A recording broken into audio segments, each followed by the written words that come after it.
Tonight, we dive into The Midnight Diner, a spine-chilling horror story that will leave you on the edge of your seat. Picture this: a remote diner, eerie regulars, and a night that unveils the darkest of secrets. Join us as we unravel this gripping tale of suspense and terror. Don't forget to like, subscribe, and hit the bell icon for more horror stories that will keep you up at night.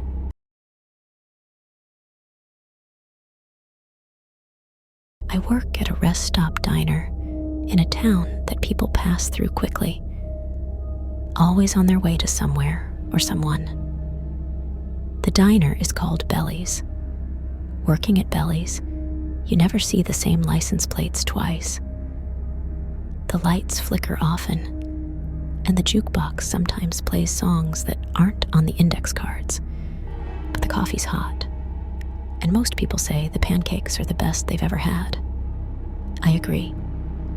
The name tag on my uniform reads Isabella, but that's not my real name. It was my mom's. Belly's has been here a long time. I wear her name because I like hearing other people say it. It's like she's still here, part of the conversation, like she might walk through the door any second instead of being buried in the cemetery. Belly's is always open, always. Working long shifts, serving drifters, truckers, and runaways, people who've become impermanent on the highways. You learn to read people quickly. When you're always on the road, you leave parts of yourself behind, lost between the miles. Some people drive because there's nothing else left to do. Working at Belly's, I've seen all sorts of lost things. But this is a story about, well, you read the title. So let's dive into the details. Please leave a like so we can grow our channel. It was a Friday, and I was working a night shift. We only have 3 true regulars at Belly's, and only 2 had shown up so far. Rosemarie, our first and most frequent regular, was sitting by the window in her brown fur coat. Her hair was long and white down her back, like moonlight through glass. Rosemarie liked whiskey in her tea. Sometimes she fed cake crumbs to the voodoo dolls she carried in her pockets. She was a chronic insomniac and liked the company of Belly's when sleep eluded her. Table 6 was empty and spotless as usual. It was the only table without a salt shaker, and the only one I never placed cutlery on. Only one person ever sat there. Our second regular, Jones, was sitting in his usual booth. Jones was my favorite customer, not that I'd ever tell him. I walked past the booth and slid a bowl of sugar packets along the tabletop until it hit his mug with a soft clink. Sometimes I can sense the sadness in people just by the feel of their skin. They carry it around with them, bone deep, trying to hide it from the world. But sometimes you can lift it from them for a minute or two, if you have enough kindness to spare. It doesn't take much, most times. Jones was too young to be that sad. And yet, tired today? I gestured with the coffee pot to his half-empty cup. Everyone knew about the little girl he'd pulled from the dumpsters outside the swimming pool last week. She was the 5th one missing in 3 months. I could tell from the shadows under his eyes that he'd been dreaming about her. She'd been found without her shoes on. He'd carried her to the ambulance in her socks, pink with little daisies on them, small in his arms like she was asleep. Lou, the fry cook, had cried when I told him about it. I really liked Lou. He was almost too big to fit through the service door and had a tattoo of his dog just below the one of the angels of death on his shoulder. Lou sheds a tear for most things. The dead raccoons we always find by the back door with their hands missing. the new missing posters plastered over the cracked glass of the phone booth in the parking lot. Every time he hears "I Will Forever Hate Roses" when it decides to play on the jukebox. Big guy, bigger heart. Always tired, Joan said as I poured. Another girl had gone missing yesterday. As I poured, I made sure to brush his thumb where it rested on the cup handle with the inside of my wrist, lifting out that sadness as far as I could. He smiled up at me, shy, and I smiled back before I could stop myself. I walked to the next booth, where two truckers with sun-worn faces were sitting. One was showing the other photos of his new baby from his wallet. He had tobacco-stained teeth, a scab on his cheek, and wind-chapped lips. But his smile was the most beautiful thing as he talked about his kid, lit up like Christmas morning. He showed me too as I refilled his coffee, and I stayed to talk with them for a while. The other trucker, with gold-back teeth, told me how he used to drive pigs, but couldn't handle the guilt when he handed them over to the slaughterhouse. He said he'd look right into their pink faces through the slats, and their eyes looked back, bright and pleading, like they knew what he'd done. He still dreamt about them. Now he drove freezers of seafood, specialty deliveries for fancy hotels. He'd never seen the ocean. Lou slammed the bell from the kitchen, and I got back to work, taking orders from a woman with a Labrador who ordered hot dogs for them both, and 3 teenage boys in blood-stained varsity jackets in the corner who had $10 between them and asked for as many waffles as they could get. They often came in on full moons, leaving their bikes chained up in the parking lot. They were always hunting something, with their baseball bats, backpacks filled with bullets, and their daddy's guns. But they were nice kids, so I always gave them extra scoops of ice cream. Besides, I knew they needed the energy because when they were hunting, they had to run fast, real fast. There used to be 4 of them. I cleared the table from the 2 women in the next booth on my way back. They looked like twins, both dressed in long silk skirts and hiking boots, red hair piled up messily on top of their heads. Neither acknowledged me, not out of rudeness, but because they were too preoccupied, packing up their bags overflowing with maps and notebooks. I spied a roll of duct tape and a bottle of vodka in there too, along with some stakes and crucifixes. They were deep in conversation, waving their hands, and I caught a little of it as I stacked their empty glasses. Lips ticked round the rims. "I know where I buried him, Sylvia. You don't know jack shit.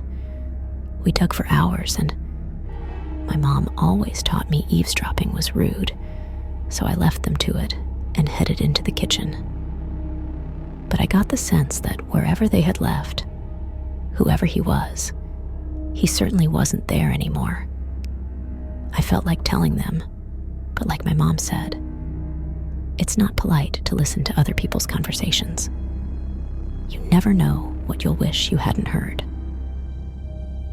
Lou was dancing to the radio, swaying his hips to Sugar Hill as Dolly sang down the wires. He waved at me with the spatula he was using as a microphone. Carlos handed me a plate of pancakes. Carlos had worked here so long he'd known my mom and was the only one who knew my real name. He sometimes came with me on the weekends to change the flowers on her grave. He always brought her desert flowers, growing from the same earth she was. Carlos was also the only one who knew the recipe for Belly's pancakes, and the only one who could cook them right. On days when he wasn't working, we had no pancakes. Simple as that. I'd learned that the hard way, but But that's another story. Along with the pancakes came a warning. "He's back." Carlos gestured through the doors. "Table 6. Our final regular had shown up. It had been a while since he'd been around. I hadn't even seen him come in, but that wasn't unusual. He moved in mysterious ways. I raised an eyebrow. "Shit." Carlos raised one back. "Oh shit." He tossed me the salt with a grimace, and I filled the pockets of my apron.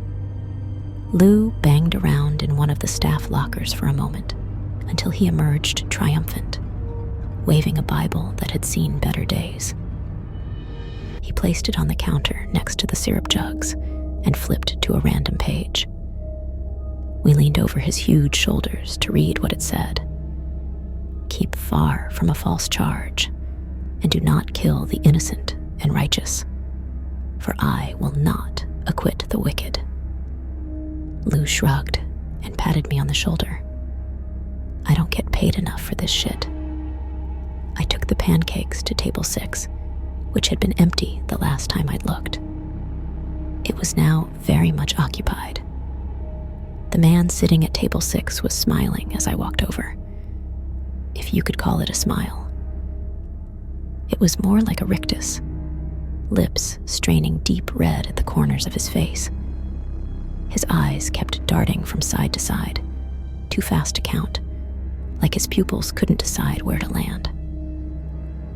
His hands shook as I got closer, hovering like flies on a carcass. I leaned as far away from him as I could as I placed the plate on the table. But as I pulled my hands away, he darted his neck out fast, whipping his head up and tilting his face towards me. He sniffed in, hard, eyelids fluttering. He giggled, shrill, like it was stuck on the roof of his mouth. I recoiled, trying to hide the urge to run back to the kitchen. There's something about hearing a grown man giggle that makes the skin crawl. "Can I get you anything?" I asked, faking bright. "I'd take your name." He gripped one of the pancakes in his fist, turning it to mush.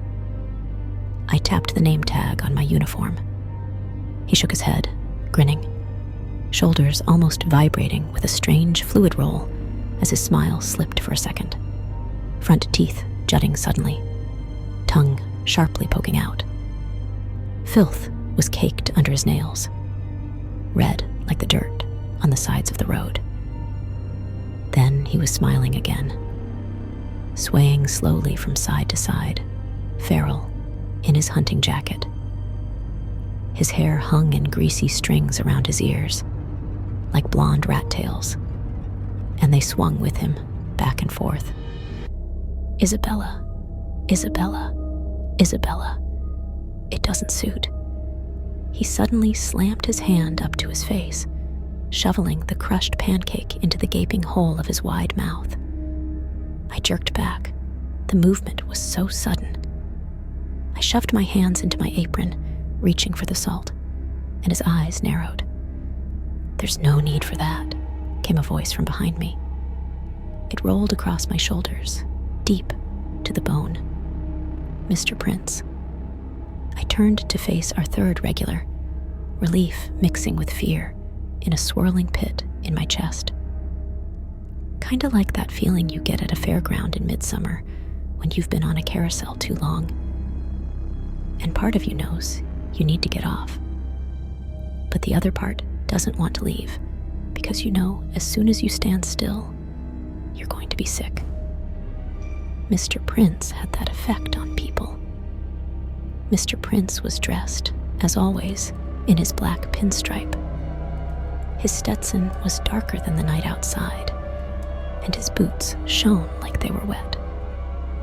If you didn't notice the upside-down crucifixes embroidered daintily onto his custom lapels, you'd think he was just a man with money, maybe mixed up in something a little shady, like oil or pharmaceuticals. He was handsome by the way of his jaw, with his bone-white smile, but his black sunglasses were balanced on the bridge of his nose, silver-rimmed and gleaming, hiding his eyes as usual. When he spoke, it was a drawl, dragged up from the depths of the South. "I'm sorry for my acquaintance. He's a little..." Mr. Prince glanced at the man sat at table 6 as he panted with his tongue hung out, like a dog. Overexcited. Mr. Prince sat down, and the lights above the booth flickered. He tilted his hat back on his head, and the jukebox coughed and skipped. And suddenly, Robert Johnson was on and singing about that damn crossroad again. Mr. Prince popped a Marlboro Red between his teeth and pushed the window open, a sliver, with the knuckles of his left hand. The silver pentagram ring on his wedding finger clacked against the glass. Mr. Prince smiled, the way snakes do when they're watching you from the grass on their bellies. The cigarette was now smoking between his teeth, although he hadn't moved. Besides, Leroy isn't the type for salt. He's just a man. He looked him up and down, and his top lip curled. Barely. He turned to Leroy. "I see you started on my pancakes, but what's the point of good food if it ain't for sharing?" Leroy giggled that strange high sound that made me want to run, and shook a little. Everything about Leroy made me nervous. Fight or flight getting ready to flood my system. Mr. Prince handed Leroy a menu. "Order whatever you want." He leaned forward, and the lights flickered. Leroy ordered 4 cheeseburgers and a glass of milk. "Well, if that's all," I managed. I could feel Leroy's eyes clinging to my back as I left. Rose-Marie waved me over before I could get back to the safety of the kitchen. "I wouldn't worry about him, darling." She crossed herself and tapped the card on top of the pile. The Jack of Spades. It had its eyes scratched out, but not by Rose-Marie. It looked like it had been printed that way for years. "We won't be seeing him again." She wasn't talking about Mr. Prince. She cupped my cheek, and I leaned into it, her hand rough with age, but warm. I could tell she thought I looked tired. She paid for her tea and toast and walked out into the warm night, waiting outside the doors. I finally made it back into the kitchen and was immediately attacked. Cold water doused me in the face, and I threw up my arms on instinct, trying to protect my hair. Lou aggressively squirted me in the face with the spray bottle we also kept in the staff locker, the kind you use for tending houseplants. Ours was filled with holy water. "Lou, Jesus fucking Christ, get off, I sputtered, and he sprayed me again. I spat holy water out, dripping down the front of my dress, and wiped it from my eyes, makeup running a little. I grabbed the bottle from his hands. "I think I'm good." I wasn't mad, though. Better safe than sorry, especially when it comes to possession. "Sorry, just checking." Lou sheepishly handed me a dish towel. Already did mean Carlos. He looked down at his shoes, awkward. He was a foot taller than me, and a decade older, and I hid my smile because he was twisting the toe of his boot back and forth like a little kid been kept after class. Carlos kept his eyes firmly fixed on his hands as he started flipping patties, but I could sense him holding back a laugh, desperately clenching his teeth. I narrowed my eyes and aimed the spray bottle at him. "Maybe you need some more," I threatened. Lou snorted, and then Carlos was laughing, and I was too. And that heavy feeling that had hovered over us since Mr. Prince had walked in lifted. Sometimes, when things get too dark, all you can do is laugh. Mom always said that when shit gets rough, you can either choose to laugh or cry. I never saw my mother cry. It was coming up on 3 a.m. as I took the burgers back to table 6. Leroy visibly drooled and clapped his hands as I walked over. I put the plate in front of him as quickly as I could, but as I pulled back, his head darted forward and he licked the inside of my wrist. His tongue was long and wet against my pulse. I recoiled like I'd been bitten, and he laughed, shrill and manic. "You taste better than they will," he said, grinning and gesturing to the burgers. Mr. Prince watched this unfold, calm and unreadable, like the sky before summer lightning burns down a tree. I frantically wiped my arm on my apron, but I could still feel that tongue on my skin, as if I'd left my hand in his mouth. I fought off the tears that suddenly burned at the corners of my eyes, because something told me Leroy would enjoy them just a little too much. I shuddered and cleared Mr. Prince's plate. "Tell Carlos the pancakes were good as hell," he said from behind his sunglasses. Then he chuckled, low and raspy, as if something he'd said was funny. He popped another Marlboro between his teeth, and it started to glow as Leroy shoveled meat down his throat. I tried not to gag as I watched it clog beneath his long nails. I walked by Jones on my way back. He waved me over, eyes creased with worry. He ran a hand over his face, as if he was trying to wipe all the bad things away. "Is he bothering you?" He gestured over to Leroy, who was rocking back and forth drinking his milk. Jones suddenly looked so tired, uniform creased as his face, looking 50 instead of his 22. "Nothing I can't handle." I shook my head and thought about Rosemarie. We won't be seeing him again. It felt like hours waiting for Leroy to finish. I took the order of a man with a butterfly tattooed on his neck, and some truckers pouring Jim Beam into their coffee. They asked me for an extra cup, which they placed at the empty seat on their table. "For absent friends," they said. I cleaned down the countertop, restocked the sugar packets, and took out the trash, ignoring the man in the rabbit mask that often waits out by the dumpsters. If you don't look at him, he doesn't bother you. I refilled coffee cups and took the orders of the large group of biker girls that came in, leather-clad and road-weary. At 3:03 a.m., Mr. Prince stood. Leroy had licked his plate clean and was sitting still, staring up at him with his teeth bared in a smile, hands gripping the tabletop so hard his knuckles were going white as milk. Mr. Prince handed me a roll of bills wrapped in black plastic that I knew better than to count. He tipped his hat. "See, Leroy, we all got to pay eventually," he said.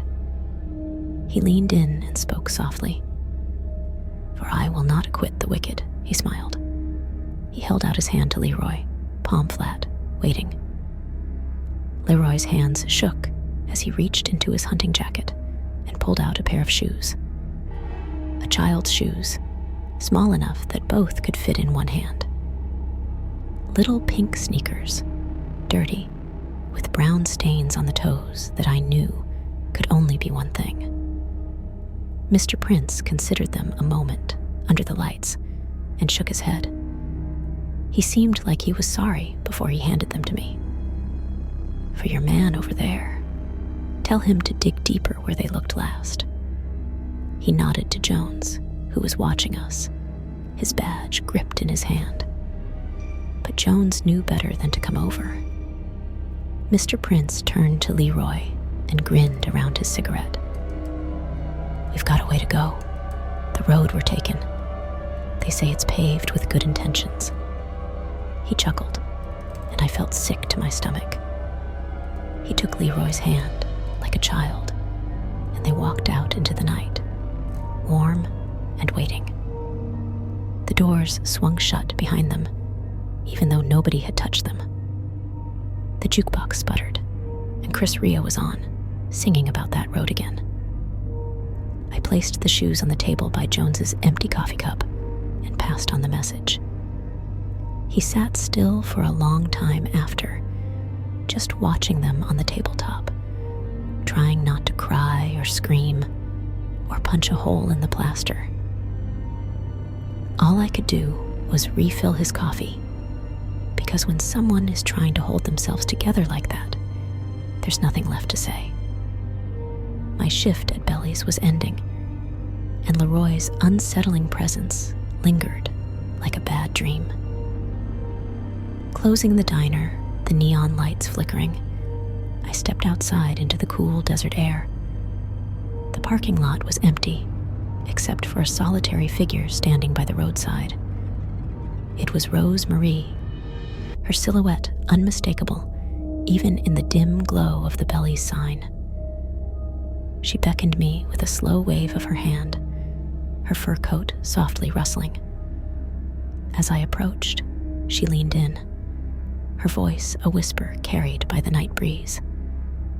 "Isabella, dear, tonight you encountered the evil Mr. Prince warned about," she whispered, her eyes seeking mine for understanding. "But remember, the path they tread is not for us to follow. Some things are best left to those who walk between the shadows."